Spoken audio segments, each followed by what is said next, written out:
দর্শক ২০২৪-২৫ অর্থবছর শেষে ব্যাংক খাত থেকে সরকারের যে অভ্যন্তরীণ ঋণ সেটি দাঁড়িয়েছে ৭২,০৩৩ কোটি টাকা, যা আগের বছরের চেয়ে ১০,০০০ কোটি টাকা কমেছে। তবে একই সময়ে ১৮,০০০ কোটি টাকা লক্ষ্যমাত্রার বিপরীতে নন ব্যাংক উৎস থেকে ঋণ বেড়েছে ২.৫ গুণ।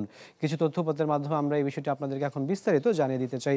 শুরুতে যদি আমরা দেখি যে সরকারের যে ঋণ করার যে প্রবণতাটা, সেটা আমরা যদি দেখি, অভ্যন্তরীণ ঋণের ক্ষেত্রে সরকার ব্যাংক ব্যবস্থা থেকে ২০২৪-২৫ অর্থ বছরে যে মোট ঋণ যেটি করেছে সেটি হচ্ছে ৭২,০৩৩ কোটি টাকা, যেটি এর আগের অর্থ বছরের তুলনায় ১০.৭৫% কমে ৮০,৭১১ কোটি টাকা কিন্তু দাঁড়িয়েছে। অর্থাৎ সরকার যে ঋণ করার যে প্রবণতাটা সেটা কিন্তু ক্রমান্বয়ে কিন্তু কমে আসছে, যার একটি ঘোষণা কিন্তু আমরা অন্তর্বর্তী সরকার দায়িত্ব নেওয়ার সময় কিন্তু শুনেছিলাম।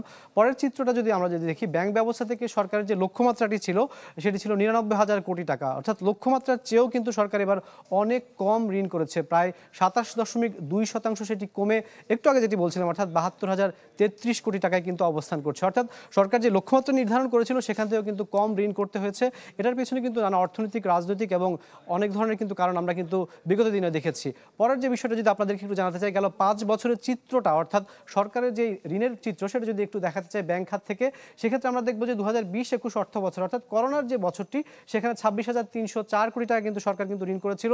এর পরের অর্থ বছর কিন্তু সেটি প্রায় দ্বিগুণেরও বেশি বেড়ে ৬৮,৬৫২ কোটিতে কিন্তু অবস্থান করছে। এর পরের যে অর্থ বছরটা আমরা দেখেছি ২২-২৩, সেখানে কিন্তু একেবারে সবচেয়ে বেশি গেল ৫ বছরের মধ্যে, অর্থাৎ ১,১৯,০০০ কোটি টাকা কিন্তু সেটি দাঁড়িয়েছিল। এর পরের অর্থ বছরে খানিকটা কমে গেছে, অর্থাৎ ২৩-২৪ অর্থ বছরের কথা আমরা বলছি, সেখানে দেখতে পাচ্ছি ৮২,৬০৯ কোটি টাকা কিন্তু সরকার ব্যাংক খাত থেকে কিন্তু ঋণ করেছিল।